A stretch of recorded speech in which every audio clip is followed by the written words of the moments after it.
You were born in this world with one thing and one thing only to do. And in this video, we are going to explore what that one thing is. In life, we take on many different roles.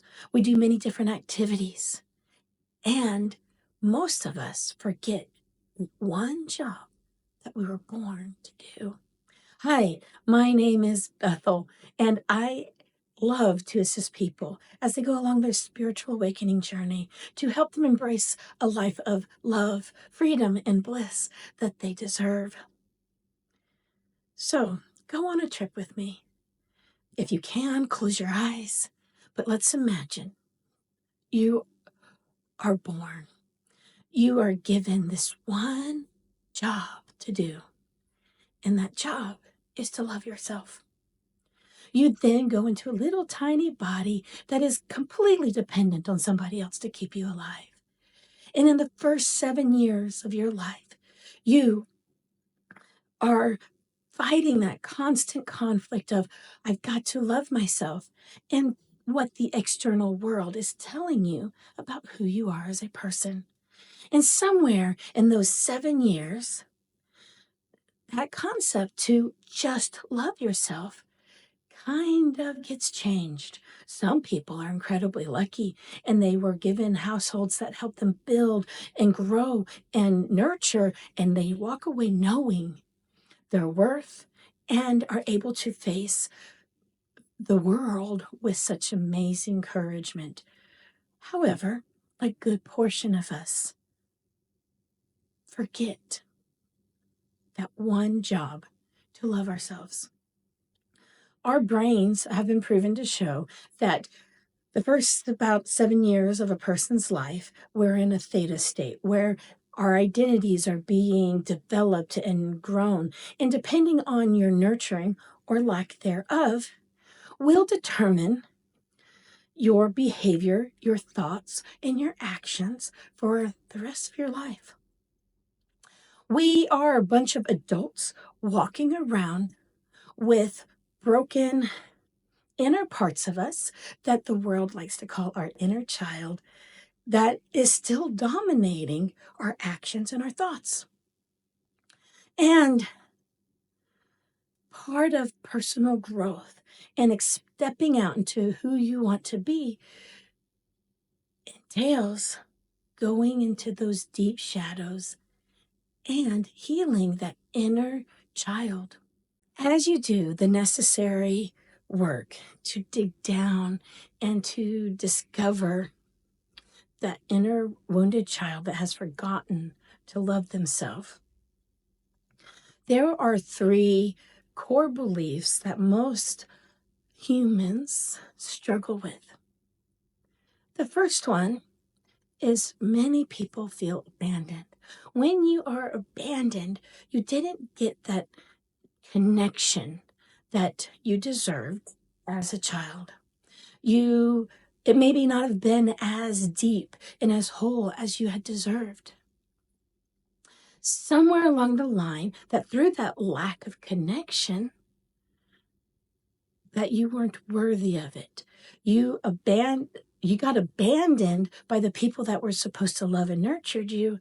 And so therefore, you continue the cycle of abandoning yourself and maybe unintentionally abandoning other relationships in your life. Another wounded inner child belief that most of us carry is worthiness. I don't know about you. That one's a big one for me. I am not worthy. I'm not good enough. Does that resonate? You are worthy. You are good enough. And if you're watching this video, you're working on healing that part of you, and I'm confident in you. This worthiness, somewhere along the line in your childhood, you were taught to be ashamed of who you are. You were taught to carry yourself in a way of shame. I know being raised in the religion that I was, shame was a big part of it. If you're good enough, God will love you. And I don't know about you, but God loves me for me. And I don't want to worship a God that if I'm good enough, might love me. But that was huge in my childhood. And unintentionally, my parents shamed me as well. You know, is that how God would want you to handle the situation? What would Jesus do? And unintentionally, they shamed me as well. I have two older sisters who one was bulimic and one was anorexic, and I was a normal sized kid. But I would be told how fat I was because I wasn't as skinny as my sisters. Boy, my grandmother used to come and grab me by the arm and say, "Boy, you are pleasantly plump, aren't you?" And I wasn't. And I was shamed for being anything but anorexic or bulimic.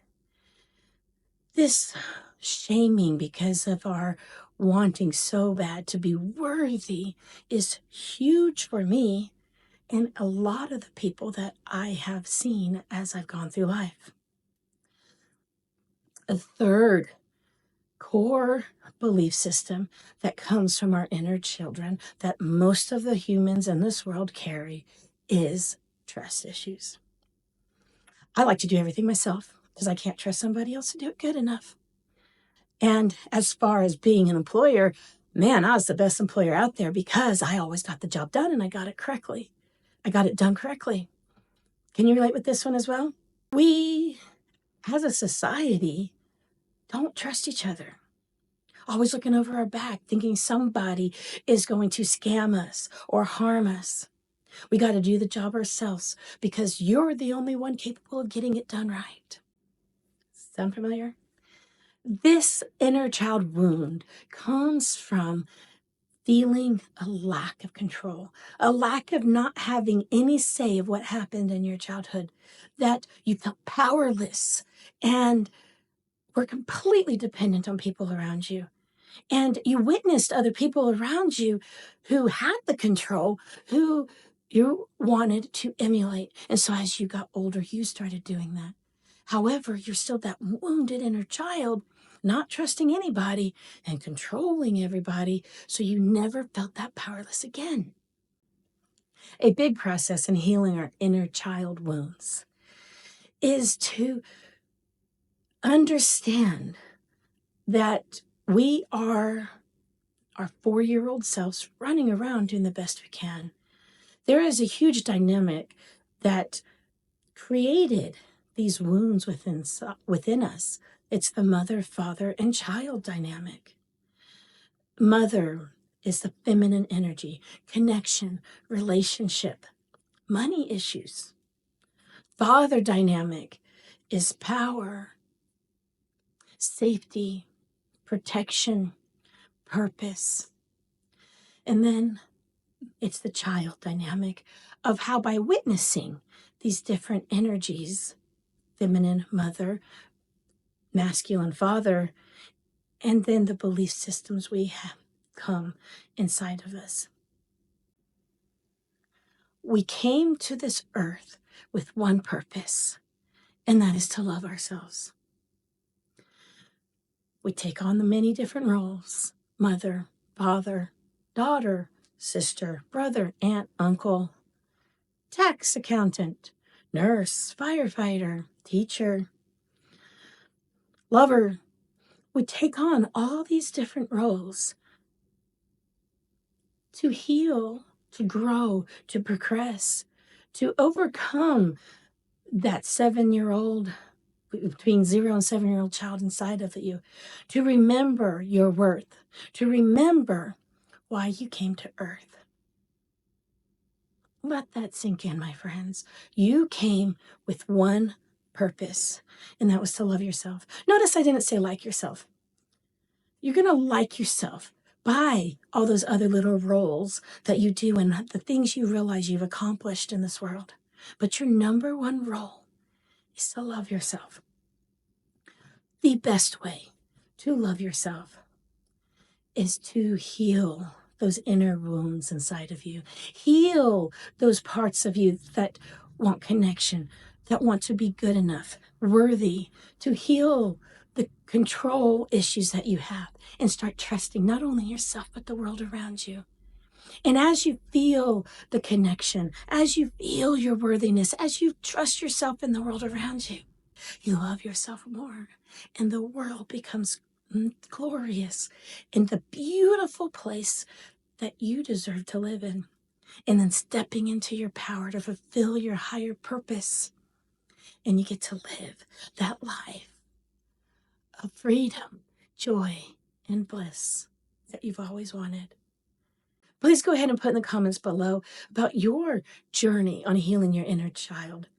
Which one of the three most popular core wounds, abandonment, worthiness, or control, do you experience? And what have you done to be able to step out of that child running your life and step into the glorious you came to be? Until next time, my friends, I love you. I believe in you.